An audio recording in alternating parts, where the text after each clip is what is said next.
Hello बच्चों, मैं MD Asif MD sir Hindi medium में एक बार फिर से आप सभी का बहुत बहुत स्वागत करता हूं। आई होप आप सभी मस्त और स्वस्थ होंगे और अपने अपने पढ़ाइयों में व्यस्त होंगे। तो उसी पढ़ाई को आगे कंटिन्यू करते हुए आज के क्लास में हम प्रश्नावली 9.1 का क्वेश्चन नंबर 4 से लेकर के इसके आगे के प्रश्नों को हल करेंगे, क्योंकि पिछले क्लास में हम लोगों ने क्वेश्चन नंबर 1 से लेकर के क्वेश्चन नंबर 3 तक के सभी प्रश्नों को हल कर लिया था। तो आइए बिना देरी किए हुए आज की क्लास को शुरू करते हैं, जहाँ पे हम लोग क्वेश्चन नंबर 4 से इसके आगे के प्रश्नों को हल करेंगे। क्वेश्चन नंबर 4 में दिया हुआ है, लेकिन इससे पहले यदि आपने इस प्रश्नावली का पिछला वीडियो नहीं देखा है जिसमें हम लोग क्वेश्चन नंबर 1 से क्वेश्चन नंबर 3 तक के प्रश्नों को सॉल्व किए हैं, तो पहले जा करके उस वीडियो को देख लीजिए।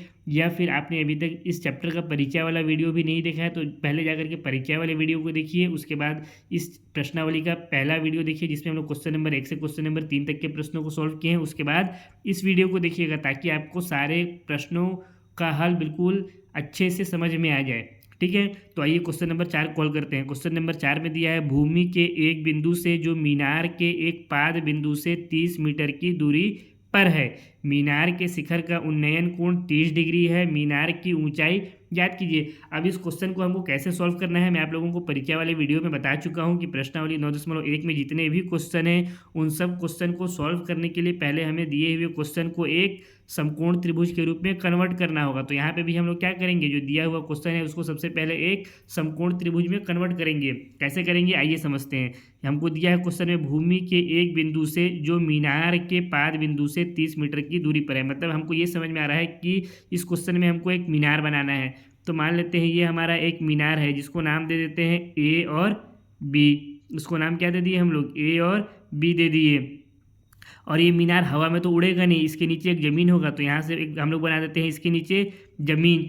तो अब हमको इस क्वेश्चन में क्या कह रहा है कि भूमि के एक बिंदु से, भूमि के एक बिंदु से जो मीनार के पाद बिंदु से, मीनार का पाद बिंदु कौन सा हो जाएगा, मीनार का जो सबसे नीचे का भाग होगा, सबसे नीचे का भाग कौन सा है, यहाँ पे बिंदु बी है। तो मीनार का पाद बिंदु से 30 मीटर की दूरी पर है, यानी भूमि पर एक बिंदु ऐसा है, इसको नाम दे देते हैं हम लोग सी। ये बिंदु सी मीनार के पाद बिंदु से 30 मीटर, सॉरी 80 नहीं ना, 80 बोला क्या मैंने कि 30 बोला, भूमि से 30 मीटर की दूरी पर है। यानी इनके बीच की जो दूरी है वो कितना है, 30 मीटर है। बिंदु बी से सी के बीच की दूरी कितना है, 30 मीटर है। मीनार के शिखर का उन्नयन कोण 30 डिग्री है। अब उन्नयन कोण क्या होता है मैं आप लोगों को परिचय वाले वीडियो में बता चुका हूँ कि जब कभी भी हम किसी वस्तु को नीचे से ऊपर की तरफ देखते हैं तो वहाँ पे जो कोण बनता है वो कितना बनता है, 30 डिग्री का। तो यहाँ पे हम लोग अगर इसको यहाँ पे कोण बनाएंगे तो ये क्या हो जाएगा, ये नीचे से ऊपर तो होगा नहीं, ये तो ऊपर से नीचे हो जाएगा। तो नीचे से ऊपर कौन सा होगा, जब हम लोग नीचे से ऊपर देखेंगे यानी यहाँ से बिंदु सी से ऊपर देखेंगे तो कोण कहाँ पे बनेगा, यहाँ पे बनेगा। तब ना ये हुआ नीचे से ऊपर। अगर यहाँ पे हम लोग ऊपर बना देते तो वो ऊपर से नीचे हो जाता है। तो ये कोण कितना दिया हुआ है हमको, 30 डिग्री। उन्नयन कोण हो गया हमारा 30 डिग्री। हमको क्या याद करना है, मीनार की ऊंचाई याद करना है। मीनार का ऊंचाई क्या है, मीनार का ऊंचाई यानी ये जो हाइट है ए बी, इस ए बी को हमको यहाँ पे क्वेश्चन में याद करना है कि ये ए बी टोटल कितना है। तो अभी तक हम लोग डायग्राम को बनाने के लिए जिन जिन बातों को लिए हैं उन सबको स्टेप बाय स्टेप करके साइड में लिख भी देते हैं ताकि एग्जाम में हमारा एक भी नंबर ना कटे। माना एक मीनार ए बी भूमि पर स्थित एक बिंदु सी से 30 मीटर की दूरी पर है। एक मीनार ए बी भूमि पर स्थित एक बिंदु सी से 30 मीटर की दूरी पर स्थित है जिसका उन्नयन कोण 30 डिग्री है। जिसका उन्नयन कोण कितना है, 30 डिग्री। तो हमको क्या याद करना है, मीनार की ऊंचाई। तो यहाँ पे लिखते हैं याद करना है, याद करना है मीनार की ऊंचाई। मीनार की ऊंचाई क्या है, ए बी। तो हमको यहाँ पे क्या याद करना है, ए बी याद करना है। अब देखिए बच्चों, इस क्वेश्चन में हमको एक कोण दिया हुआ है और एक भुजा दिया हुआ है, दूसरा भुजा हमको इसमें ज्ञात करना है। तो सबसे पहले तो हम लोग देखेंगे ये भुजा कौन सा है और ये भुजा कौन सा है। तो ये कोण है समकोण त्रिभुज का न्यून कोण, इसके सामने वाला भुजा कैसा होता है, लंब। तो ये हो गया हमारा लंब। और ये वाला भुजा कौन सा हो गया, ये भुजा हमारा हो गया आधार। आप चाहें तो इस भुजा को भी लिख सकते हैं कर्ण, लेकिन इसकी ज़रूरत नहीं है क्योंकि हमारा इतना सही काम हो जाएगा। अब हमको यहाँ पे क्या चेक करना है कि एक कोण और लंब तथा आधार में संबंध दर्शाने वाला त्रिकोणमितीय अनुपात कौन कौन सा है। त्रिकोणमितीय अनुपात यानी sine cos tan cot sec cosec जो पढ़े थे ना उसमें से। तो कौन सा त्रिकोणमितीय अनुपात है जिसमें लंब भी आता हो और आधार भी आता हो। तो वो ऐसा है, एक तो है टेन थीटा, एक कौन सा है टेन थीटा और दूसरा है कॉट थीटा। क्यों है ये दोनों, क्योंकि टेन थीटा बराबर होता है लंब बटा में आधार और कॉट थीटा बराबर होता है आधार बटा में लंब। तो इन दोनों में से कोई एक भी त्रिकोणमितीय पाथ को लेकर के हम लोग क्या करेंगे, इस क्वेश्चन को सॉल्व कर देंगे बहुत ही आसानी के साथ। मान लेते हैं हम लोग यहाँ पे tan थीटा ले लेते हैं, तो लिखते हैं चूंकि tan थीटा बराबर लंब बटा में आधार, थीटा यहाँ कितना दिया हुआ है 30 डिग्री, तो यहाँ पे हम लोग लिख सकते हैं tan 30 डिग्री बराबर लंब कौन सा भुजा है ए बी, जो कि हमें क्या करना है, ज्ञात करना है, बटे आधार, आधार कौन सा भुजा है बी सी, तो इसके जगह पे हो गया B C. tan 30 degree, tan 30 degree का वैल्यू कितना होता है 1/√3 होता है, तो ये हो गया 1/√3 बराबर ए बी, ए बी हमें यहाँ पे ज्ञात करना है, तो ये हो गया ए बी बटा में बी सी, बी सी का वैल्यू कितना दिया हुआ है, यानी इनके बीच की दूरी 30 मीटर, तो इसके जगह पे लिख देंगे 30। अब यहाँ से हमारा ए बी कितना आ जाएगा, इस 30 को हम लोग क्या करेंगे, इस तरफ ले आएंगे, यानी ये 30 अभी इसके भाग में इधर आएगा तो क्या हो जाएगा, ऊपर अंश में हो जाएगा, यहाँ हर में है तो एक के साथ गुणा कर देंगे, 30 का 1 से गुणा करेंगे तो 30 ही होगा। तो यहाँ से हम लोग ए बी बराबर क्या लिख सकते हैं, ए बी बराबर यहाँ हमारा आ जाएगा 30/√3, ये किसके बराबर हो गया, ए बी के। अब इस ए बी को इधर लिखने के बजाय हम लोग इधर लिख देते हैं और इस पूरे को इधर लिख देते हैं, ठीक है। तो इसको हम लोग इस तरह से भी लिख सकते हैं, ए बी बराबर या 30/√3, ऐसे लिखें या ऐसे लिखें, बात बराबर है, कोई दिक्कत नहीं है। अब यहाँ पे देखिए, यहाँ पे अगर आप लोग अपने आंसर को छोड़ देंगे तो ये क्या हो जाएगा, यहाँ पे आप लोगों का नंबर कट जाएगा, क्योंकि इसके हर में क्या है, एक अपरिमेय संख्या, और कभी भी हम लोग जो आंसर बनाते हैं उसके हर में एक अपरिमेय संख्या नहीं होना चाहिए। तो इस अपरिमेय संख्या को हटाने के लिए हम लोग क्या करेंगे, इसका हर का परिमेयकरण कर देंगे, तो यहाँ पे लिखेंगे हर का परिमेयकरण करने पर क्या हो जाएगा, ए बी बराबर हो जाएगा, ये है 30, तो ये हो गया 30 बटा में ये कितना है √3, गुणा में क्या हो जाएगा √3 बटा में √3। अब 30 का √3 से गुणा करेंगे तो कितना हो जाएगा 30/√3, तो यहाँ पे हो गया ए बी बराबर 30/√3, इसके बटा में √3 का गुणा √3 से होगा तो कितना हो जाएगा, ये हो गया 3। अब इस 30 को 3 से काट देंगे, कितने बार में कटेगा, 3 दहाम 30, यानी 10 बार में कट गया। तो ए बी का वैल्यू कितना आ गया, ए बी बराबर आ गया 10/√3 मीटर, कितना आ गया 10/√3 मीटर। इसका मतलब क्या हुआ कि जो मीनार है उसका ऊंचाई कितना होना चाहिए, 10/√3 मीटर होना चाहिए। यही क्या हो गया, इस क्वेश्चन का आंसर हो गया। आप लोग चाहें तो यहाँ पे √3 की जगह पे इसका मान को भी रख सकते हैं, जो कि होता है 1.732, और फिर उससे अगर 10 से गुणा कर दें तो भी आप लोग का आंसर सही होगा। अगर इस तरह से लिखना चाहें तो इस तरह से भी लिख सकते हैं, कोई दिक्कत नहीं है यहाँ पे भी। अब इसके बाद क्वेश्चन नंबर 5 को हल करते हैं। क्वेश्चन नंबर 5 में दिया हुआ है, भूमि से 60 मीटर की ऊंचाई पर एक पतंग उड़ रही है। भूमि से कितना मीटर की ऊंचाई पर, 60 मीटर। पतंग में लगी डोरी को अस्थायी रूप से भूमि के एक बिंदु से बांध दिया गया है। अब पतंग में जो डोरी लगा हुआ है ना, उस डोरी को भूमि में किसी बिंदु पर अस्थायी रूप से यानी टेम्प्रोरी तौर पर कहीं पे बांध दिया गया है। जब जरूरत पड़ेगा तो खोल लेंगे, परमानेंट नहीं बांधा गया है ना, सिर्फ टेम्प्रोरी बांधा गया है, परमानेंट नहीं बांधा गया है। अब आगे कह रहा है भूमि के साथ डोरी का झुकाव 60 डिग्री है। अब जो रस्सी को बांधा गया है भूमि के किसी बिंदु पर, उसका झुकाव वहाँ पे कितना है, 60 डिग्री का है। यह मानकर कि डोरी में कोई ढील नहीं है, डोरी में कोई ढील नहीं है, डोरी जो मतलब जो रस्सी है पतंग का, वही क्या होता है, डोरी होता है, उसको बिल्कुल टाइट खींच करके बांधा गया है, बीच से कहीं पे मुड़ा हुआ नहीं है, मतलब इस तरह का ऐसे ऐसे नहीं है, बिल्कुल इस तरह से खींचा हुआ है, ऐसे हो ऐसे हो ऐसे हो, मतलब जिस तरह से बंधा हुआ है एकदम सीधा है, स्ट्रेट है, मुड़ा हुआ नहीं है कहीं पे भी। डोरी की लंबाई ज्ञात कीजिए, हमको क्या ज्ञात करना है, जो डोरी की लंबाई है उसको ज्ञात करना है। तो प्रोसेस सारे क्वेश्चन को सॉल्व करने का सेम है। सबसे पहले क्या करेंगे हम लोग, दिया हुआ क्वेश्चन को एक समकोण त्रिभुज में कन्वर्ट करेंगे। तो आइए इस क्वेश्चन को समकोण त्रिभुज में कन्वर्ट करते हैं। क्या बोल रहा है, भूमि से 60 मीटर की ऊंचाई पर एक पतंग उड़ रही है। मान लेते हैं ये हमारा भूमि है, ये क्या है भूमि, इससे 60 मीटर की ऊंचाई पर ये क्या हो गया, यहाँ से यहाँ तक की दूरी हो गया 60 मीटर, ठीक है। यहाँ पे कोई पतंग उड़ रहा है, ये एक पतंग उड़ रहा है। ये पतंग का ये रस्सी नहीं है ना, ये यहाँ से ये पतंग का ये रस्सी नहीं है, ये जो है ना ये 60 मीटर का ऊंचाई में पतंग उड़ रहा है, उसको ये डिनोट कर रहा है। मान लेते हैं ये ए है, ये बी है, यानी इस ऊंचाई को मान लिए ए बी। ए बी ऊंचाई पर क्या हो रहा है, कोई पतंग उड़ रहा है। पतंग में लगी डोरी को अस्थायी रूप से भूमि के एक बिंदु से बांध दिया गया है। अब पतंग में जो डोरी है, मान लेते हैं इस तरफ इसका डोरी है, इधर से कोई पतंग उड़ा रहा है, ठीक है। तो इस डोरी को अस्थायी रूप से एक बिंदु से बांध दिया जाता है। मान लेते हैं वो बिंदु यहाँ पर है सी, तो इस बिंदु सी से क्या किया जा रहा है, इसका जो रस्सी है उसको बांध दिया जा रहा है। तो हम लोग ए से सी को मिला देंगे, यानी यहाँ पे ए में क्या है, पतंग का ये रस्सी है, और ये हो गया इसका जो नीचे से कोई उड़ा रहा है उसको यहाँ पे बांध दिया है।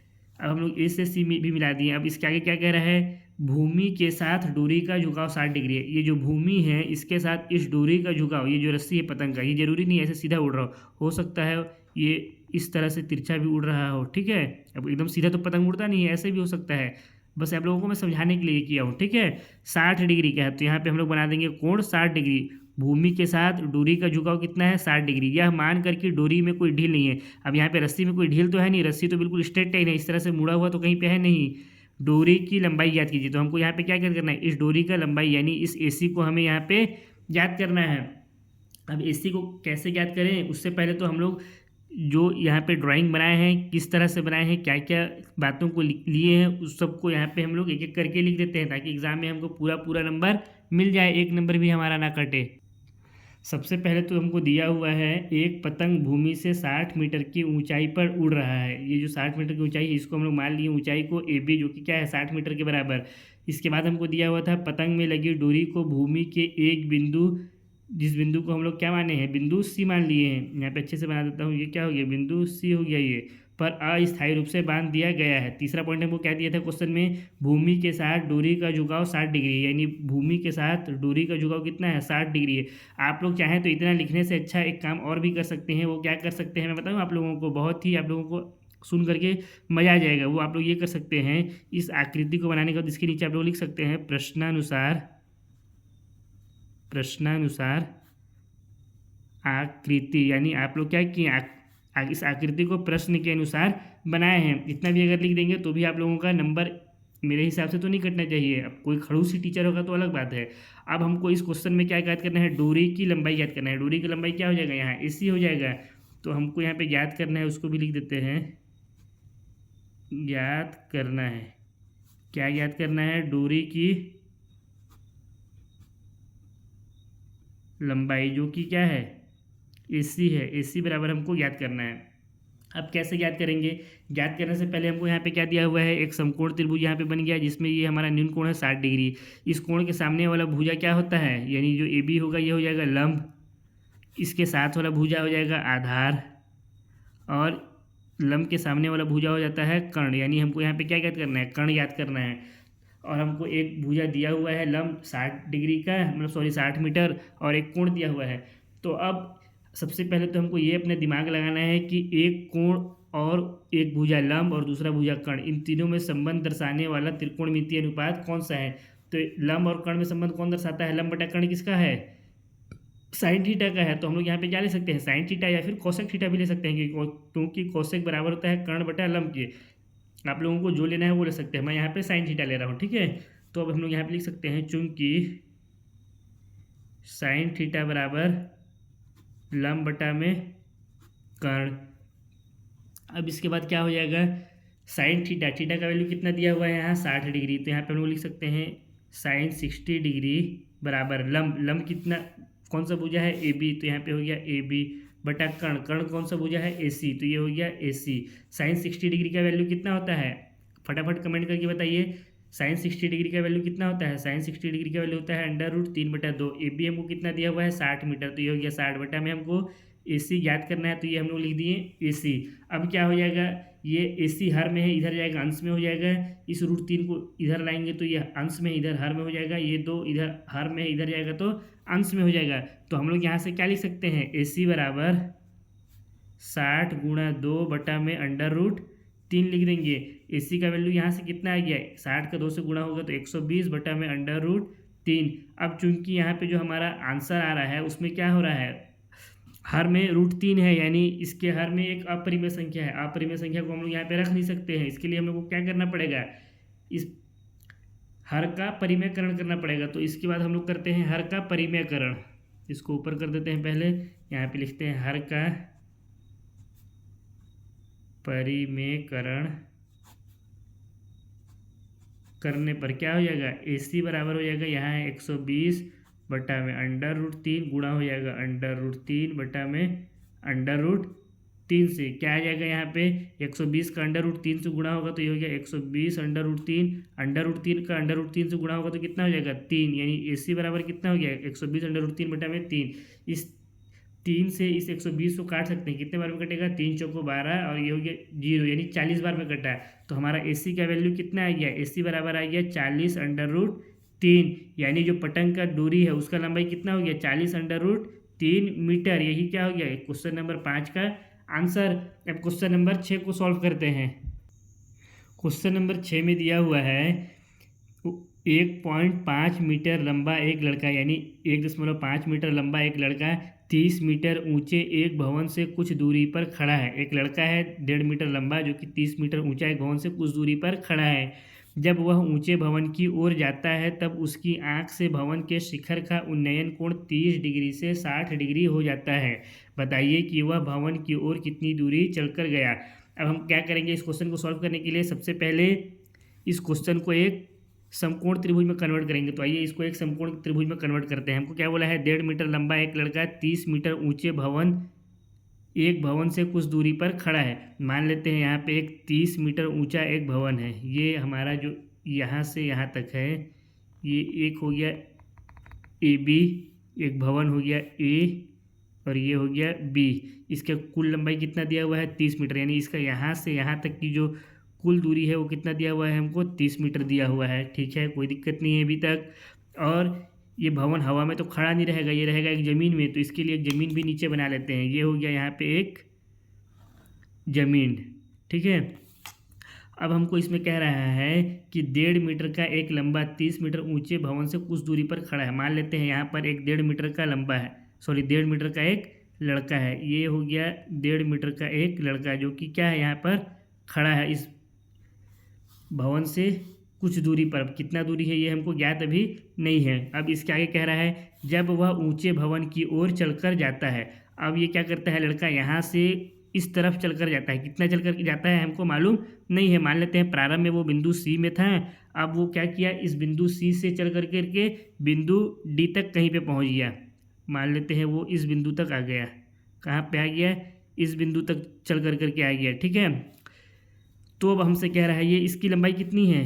ये दोनों लड़का बिल्कुल बराबर हाइट के है ना, छोटा बड़ा दिख रहा होगा तो उसको आप लोग बिल्कुल माइंड मत करिएगा। ये इसकी लंबाई टोटल कितनी है, यहाँ से यहाँ तक के बीच की दूरी है 1.5 मीटर है। ये भी पूरा क्या है 1 यहाँ से यहाँ तक, ये भी हो गया 1.5 मीटर। आगे क्या दिया है, जब वह ऊंचे भवन की ओर चलकर आता है, वो इस तरफ से इस तरफ चलकर गया, क्योंकि ऊंचा भवन तो इस तरफ है, तो इस तरफ से इसी तरफ गया, यहाँ था पहले, अब आ गया यहाँ पे, इसको मान लेते हैं बिंदु D पर पहुंच गया। तब उसकी आंख से भवन के शिखर का उन्नयन कोण 30 डिग्री से 60 डिग्री हो जाता है। अब उन्नयन कोण क्या होता है, मैं आप लोगों को बताया हूँ परिचय वाले वीडियो में कि जब हम किसी चीज़ को नीचे से ऊपर की तरफ देखते हैं तो जो कोण बनता है उसको कहते हैं उन्नयन कोण। तो चूंकि ये बच्चा प्रारंभ में यहाँ पे था, यहाँ से यहाँ देख रहा होगा, तो उन्नयन कोण कहाँ पे बन रहा होगा, यहाँ पे बन रहा होगा, यहाँ पे तो बनेगा नहीं, क्योंकि ये जब इसके ऊपर खड़ा है 1.5 फीट का बच्चा है, तो ये उन्नयन कोण तो इसके आंख से ना बनेगा। उन्नयन कोण कहाँ से बनता है, जब हम किसी चीज़ को देखते हैं नीचे से ऊपर की तरफ, ये यहाँ से देखेगा, अपने आंख से ही तो देखेगा, पाँव से तो देखेगा नहीं, तो कोण बनेगा कहाँ पे, यहाँ पे बनेगा। इसके लिए हम लोग क्या करेंगे, एक समांतर लकीर खींच देंगे BC जो है इसके सापेक्ष में। ठीक है, अब यहाँ से क्या बनेगा, एक कोण बनेगा। इस कोण का वैल्यू कितना दिया हुआ है, प्रारंभ में ये कितना था 30 डिग्री था, ये हो गया यहाँ पर 30 डिग्री। फिर जब ये यहाँ से C से D तक पहुँच करके आ गया तो ये कोण 30 डिग्री से कितना हो गया, 60 डिग्री हो गया। जब ये यहाँ से देखेगा, ये बच्चा यहाँ से बालक इसको देखेगा, तो यहाँ से जब ये जो कोण बन रहा है उन्नयन कोण, वो 30 डिग्री से कितना हो गया, 60 डिग्री। देखिए पहले थोड़ा सा ये कम था, अब ये थोड़ा ज़्यादा ऐसे खड़ा हो गया है, तो ये हो गया यहाँ पे बनने वाला कोण 60 डिग्री। तो हमें क्वेश्चन में कह रहा है बताइए कि वह भवन की ओर कितनी दूर चलकर गया।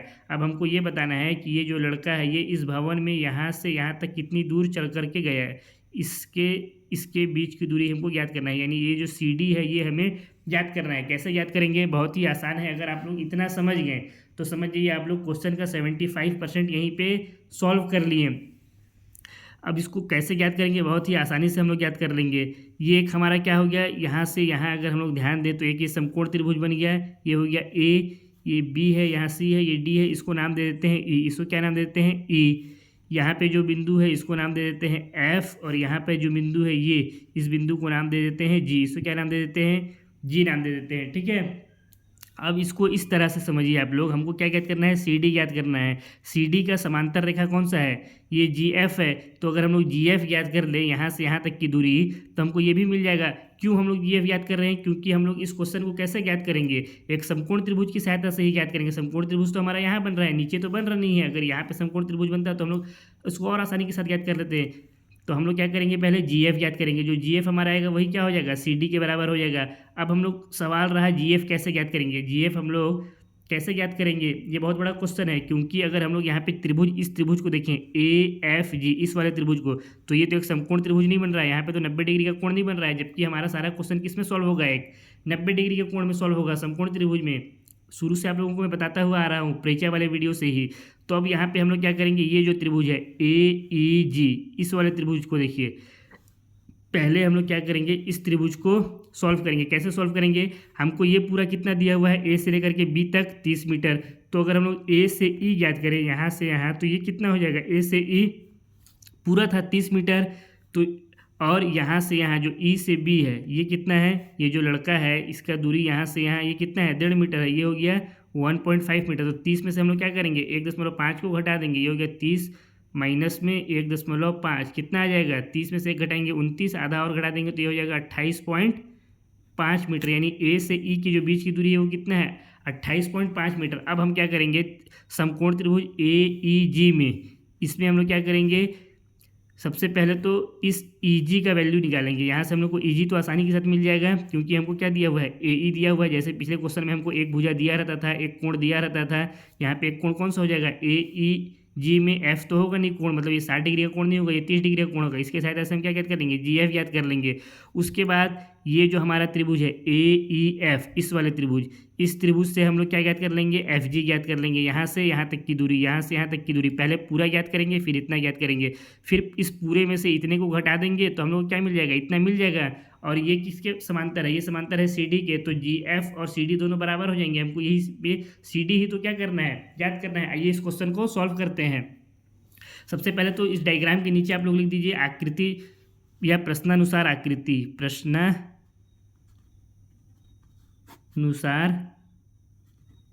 आकृति। इससे क्या होगा, इससे आप लोगों को जो जो स्टेप आप लोग फॉलो करके इस डायग्राम को बनाए उन सब स्टेप को यहाँ पे लिखना नहीं पड़ेगा। वो सारे स्टेप क्या है आपको प्रश्न में ही दिए हुए हैं। बस हमें जो ज्ञात करना है उसको हम लोग साइड में लिख लेते हैं। हमें क्या ज्ञात करना है, यहाँ पे ज्ञात करना है, यहाँ से सी से लेकर के डी के बीच की दूरी ज्ञात करना है। तो यहाँ पे हम लोग लिख लेंगे प्रारंभिक बिंदु से अंतिम बिंदु के बीच की दूरी, यानी इसको इस तरह से लिख सकते हैं, प्रारंभिक बिंदु यानी जहाँ पे वो पहले था, प्रारंभिक बिंदु कौन सा है, सी से अंतिम बिंदु, अंतिम बिंदु ये अभी कहाँ पे खड़ा है, बिंदु डी में। तो ये इसका क्या हो जाएगा, अंतिम बिंदु, प्रारंभिक बिंदु सी से अंतिम बिंदु डी के बीच की दूरी अर्थात सी डी। हमको यहाँ से यहाँ तक की दूरी क्या है, सी डी, ये हमको क्या करना है, ज्ञात करना है। अब चूंकि क्या है, यहाँ पे जो जी एफ है, जो जी एफ है वो क्या है, समांतर है सी डी के। इसलिए हम लोग यहाँ पे, इसलिए अगर हम लोग जी एफ भी ज्ञात करेंगे तो क्या हो जाएगा, सी डी के बराबर हो जाएगा। तो हमको यहाँ पे या तो जी एफ ज्ञात कर रहे हैं या सी डी ज्ञात कर रहे हैं। हम लोग ज्ञात क्या करेंगे, जी एफ, क्योंकि ये क्या है, एक समकोण त्रिभुज में है। सी डी हम लोग ज्ञात डायरेक्ट नहीं कर सकते हैं। अब इसके लिए क्या करेंगे, सबसे पहले समकोण त्रिभुज ए ई जी ले लेते हैं। समकोण त्रिभुज यहाँ पे, समकोण त्रिभुज ए ई जी में, ठीक है। इस समकोण त्रिभुज ए ई जी की यदि बात करें तो यहाँ पे कुछ इस तरह का समकोण त्रिभुज बनेगा। इसको थोड़ा सा अगर ऊपर कर दूं मैं, इतना ठीक है, इतना में डायग्राम दिख रहा है आप लोगों को, यहाँ पे इतना में तो दिख जाना चाहिए आई थिंक। ये समकोण त्रिभुज ए ई जी ये कुछ इस तरह का है। यहाँ पे इसको हम लोग इस बिंदु को छोड़ दिए हैं, ठीक है, सिर्फ इतना पार्ट को लिए हैं। यहाँ पे हो गया ए, ये हो गया ई, ये हो गया जी। यहाँ पे जो कोण बन रहा है वो कितना है, 30 डिग्री का है। और ए से ई के बीच की दूरी कितनी है, 28.5 मीटर। ये हो गया 28.5 मीटर, ये है, ठीक है। अब हमको इसमें क्या ज्ञात करना है, इसमें हमको ये जी ई दूरी ज्ञात करना है, यहाँ से यहाँ तक का, यानी यहाँ से यहाँ तक की दूरी ज्ञात करना है। तो ये हमारा अगर एक कोण है, इसके सामने वाला भुजा क्या हो जाएगा, लंब। तो यहाँ पे लिख दिए लंब, यहाँ पे लिखते हैं हम लोग इसके साथ वाला भुजा हो जाता है आधार। इसको लिखने का जरूरत नहीं है, आप लोग चाहें तो यहाँ पे कर्ण भी लिख सकते हैं। अब ये देखना है कि एक कोण, लंब और आधार में संबंध दर्शाने वाला त्रिकोणमितीय अनुपात कौन सा है। तो होता है tan थीटा और cot थीटा, किसी एक को ले लेते हैं। मान लेते हैं हम लोग यहाँ पे लेते हैं tan थीटा को। तो चूंकि tan थीटा किसके बराबर होता है, लंब बटा में आधार के, तो यहाँ से थीटा की जगह पे क्या रख देंगे 30 डिग्री। तो ये हो जाएगा tan 30 डिग्री बराबर लंब की जगह पे कौन सा भुजा है AE, तो यहाँ पे हो गया AE बटा आधार की जगह पे रख देंगे हम लोग भुजा GE या फिर भुजा EG, दोनों बात बराबर है। tan 30 डिग्री, tan 30 का वैल्यू कितना होता है, tan 30 का वैल्यू होता है 1/√3 बराबर AE कितना दिया हुआ है हमको 28.5 मीटर बटे GE हमको यहाँ पे याद करना है। तो ये हो गया GE या EG, कुछ भी लिख सकते हैं, ठीक है। EG लिखिए, GE लिखिए। अब यहाँ से अच्छा यहाँ पे EG लिखा था तो यहाँ पे भी EG ही लिखना चाहिए, वरना आप लोग कन्फ्यूज होइएगा। अब इस EG को यहाँ हर में इधर ले जाएंगे, अंश में हो जाएगा। ये हो गया EG, इसका गुणा 1 से करेंगे तो एक ही EG ही होगा, लिखने का जरूरत नहीं है। बराबर यहाँ पे 28.5 दिया हुआ है और ये √3 क्या हो जाएगा, इधर जाएगा तो इसके गुणा में चला जाएगा, तो ये हो गया √3। ठीक, इतना हो गया। यहाँ पे हमको क्या मिल गया, EG मिल गया। ये किस में रहेगा, मीटर में रहेगा, तो यहाँ पे हम लोग लिख देंगे मीटर। इसको मान लेते हैं समीकरण नंबर 1। अब इसके बाद हम लोग क्या करेंगे, हम लोग को यहाँ से यहाँ तक का दूरी मिल गया। अब हम लोग समकोण त्रिभुज AEF में FE ज्ञात करेंगे, ठीक है, FE ज्ञात करेंगे। तो अब लिखते हैं इसके लिए, इसको थोड़ा सा ऊपर कर देता हूँ, समकोण त्रिभुज, यहाँ पे लिख देते हैं 9, समकोण त्रिभुज AEF में, ठीक। समकोण त्रिभुज AEF हमारा किस तरह से बना है, कुछ ये इस तरह का डायग्राम है। यहाँ पे बनने वाला डिग्री 60 है, ये है 28.5, ये है A, ये E, ये है F, ठीक। अब हम क्या करेंगे, इसमें FE ज्ञात करेंगे। तो कोण के सामने वाला भुजा हो जाएगा यहाँ पे लंब, इसके साथ वाला भुजा हो जाएगा आधार। लंब, आधार और कोण में संबंध दर्शाने वाला त्रिकोणमितीय अनुपात हम लोग यहाँ पे ले लेते हैं tan थीटा। तो ये हो गया tan थीटा बराबर होता है लंब बटा में आधार के, लंब बटा में आधार के। थीटा कितना दिया हुआ है यहाँ पे 60 डिग्री, तो यहाँ पे लिख सकते हैं tan 60 डिग्री बराबर लंब कितना दिया हुआ है 28.5, तो ये हो गया 28.5 बटा में आधार हमको ज्ञात करना है FE या EF, हमको पता नहीं है, तो यहाँ पे लिखते हैं EF। tan 60 डिग्री का वैल्यू कितना होता है, tan 60 डिग्री का वैल्यू होता है, कमेंट करके बताइए, होता है √3। यहाँ है ये 28.5 बटा में EF। ये EF क्या हो जाएगा, इधर चला जाएगा तो अंश में आ जाएगा, और ये अभी इधर अंश में है क्योंकि इसके नीचे कुछ नहीं, यानी एक छुपा हुआ है, तो ये इधर आएगा तो हर में हो जाएगा। तो हम लोग यहाँ पे इस EF को क्या करते हैं, उठा करके इधर ले जाते हैं। ये हो गया EF बराबर, यहाँ पे दिया हुआ 28.5, ये यहाँ यह तो हो गया √3। इसके नीचे एक है, एक को लिखने का कोई ज़रूरत नहीं है क्योंकि किसी भी संख्या को 1 से भाग देते हैं तो कितना आता है 1। EF को 1 से भाग देंगे तो कितना आएगा, EF ही आएगा। अब चूंकि यहाँ पे रूट में कितना है 3, यानी हमारा जो हर है क्वेश्चन का, मतलब हमारा जो सॉल्यूशन है उसका हर में कितना है √3 है, जो कि एक अपरिमेय संख्या है। इसको हम लोग परिमेय संख्या में बदलेंगे तो क्या करेंगे, परिमेयकरण करेंगे। तो इसके लिए हम लोग यहाँ पे लिख सकते हैं इसके जगह पे, या EF बराबर 28.5 बटा में √3 गुणा में √3 बटा में √3। कैसे हुआ, यहाँ पे लिख देंगे परिमेयकरण। अब इसको सॉल्व करेंगे तो कितना हो जाएगा, EF बराबर 28.5 है, तो ये हो गया 28.5, इसका गुणा हो जाएगा √3 से बटा में √3 का गुणा होगा तो कितना हो जाएगा 3। इसको मान लेते हैं समीकरण नंबर 2। EF हमारा कितना है 28.5 √3 बटा में 3 मीटर। ये हो गया हमारा समीकरण नंबर 2।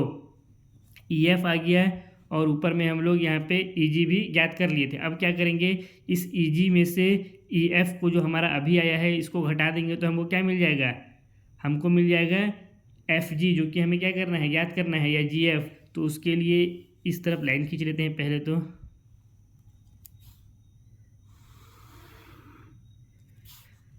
साइड में लिखते हैं चूंकि, या अगेन, ठीक, जो GF है या जो GE है आकृति में वो किसके बराबर है, GE बराबर है GF प्लस FG के। डायग्राम भी आप लोगों को साथ ही साथ दिखा देता हूँ कि समझने में कोई दिक्कत आप लोगों को ना हो। ये हमारा जी ई है, यहाँ से यहाँ तक की बीच की दूरी, ये पूरा किसके बराबर है, जी एफ प्लस एफ जी के। किसके बराबर है, जी एफ प्लस एफ जी के। यहाँ से हमको ज्ञात क्या करना है, जी एफ ज्ञात करना है ये, ठीक है, क्योंकि जी एफ और सी डी आपस में बराबर है। इसको ज्ञात करें या इसको ज्ञात करें, हमारा आंसर कोई दिक्कत नहीं है, सेम ही रहेगा। तो यहाँ से जी एफ बराबर क्या हो जाएगा, जी एफ बराबर हो जाएगा जी ई माइनस में एफ जी हो जाएगा। कुछ नहीं किया हम लोग, जी एफ को इसी तरफ रखे हैं, एफ जी को इस तरफ ले आए हैं, तो जी ई माइनस क्या हो जाएगा, एफ जी इधर प्लस में तो इधर आया माइनस में हो गया। इसको हम लोग इस तरह से लिख सकते हैं। तो यहाँ से हमारा जी एफ कितना आ जाएगा, इसको अगर सॉल्व करेंगे तो ये यहाँ से आ जाएगा जी एफ बराबर जी ई का वैल्यू कितना दिया हुआ है, जी ई या फिर ई जी दोनों बराबर है। समीकरण 2 में दिया हुआ है 28.5 √3 माइनस है, तो माइनस एफ जी हम लोग कितना निकाले थे, जो समीकरण 2 में हम लोग एफ जी निकाले थे वो था 28.5 √3 बटा में 3 था। आप लोग चेक भी कर सकते हैं समीकरण 2 को देख करके। अब यहाँ से जी एफ बराबर कितना हो जाएगा, जी एफ बराबर हो जाएगा, इसको इससे घटा देंगे, यानी इसके नीचे कुछ नहीं है, यानी 1 छुपा हुआ है। अब यहाँ से क्या होगा, इसका इससे गुणा हो जाएगा, इसका इससे गुणा हो जाएगा, इन दोनों का आपस में गुणा हो जाएगा। तो इसका इससे गुणा करेंगे तो कितना हो जाएगा, इस 3 का यहाँ गुणा हो गया। डायरेक्ट गुणा कर दूँ क्या मैं आप लोगों के लिए, डायरेक्ट गुणा कर दूँ, जल्दी बताइए कमेंट करके। लेकिन ये क्लास लाइव तो चल रहा नहीं है, तो आप लोग कमेंट करके कैसे बता सकते हैं। तो इसका मैं क्या कर देता हूँ, इसका यहाँ पे गुणा कर देता हूँ, ठीक है। तो ये 3 गुणा 28.5 √3 बटा में यहाँ या माइनस इस 1 का इसके साथ गुणा होगा तो आएगा वही जो यहाँ पे दिया हुआ है। तो ये हो गया 28.5 √3 पूरे का बटा में 1 का 3 से गुणा होगा तो कितना हो जाएगा, 3 ही होगा। यहाँ से हमारा जी एफ बराबर कितना आ जाएगा, 3 का इससे गुणा कर देंगे, 3 बचे हो जाएगा 15 का 5, यहाँ आया कैरी हासिल 1, 8 × 24 1 25 का 5 हासिल गया 2, 3 दूना 6 और 2 ये हो गया 8, 85 यहाँ पे लग जाएगा 5 √3 माइनस में 28.5 ये हो गया 28.5 √3 पूरे के बटा में कितना आ गया, पूरे के बटा में आ गया 3। अब यहाँ से क्या कर सकते हैं, यहाँ से √3 यहाँ भी है, √3 यहाँ भी है, √3 को हम लोग कर लेते हैं कॉमन। तो ये हो गया जी एफ बराबर 1 √3 आ गया कॉमन, तो अंदर क्या बचा 85.5 माइनस में 28.5 पूरे के बटा में कितना आ गया, पूरे के बटा में आ गया 3। अब यहाँ से इसको हल करेंगे तो कितना हो जाएगा, जी एफ बराबर हो गया, ये हो गया √3, ये गुणा में 5 से 5 को घटाएं तो ये हो गया 0.5, ये 5 है, यानी यहाँ पे हो जाएगा 15। 85 में से 28 घटाएंगे तो कितना आ जाएगा, 85 में से 28 घटाएंगे तो आ जाएगा 57। कितना आ जाएगा 57, यानी 57.0। जीरो को लिखने से कोई फायदा है नहीं, तो इसको सिर्फ हम लोग 57 कर देते हैं। पूरे के बटा में आ गया 3।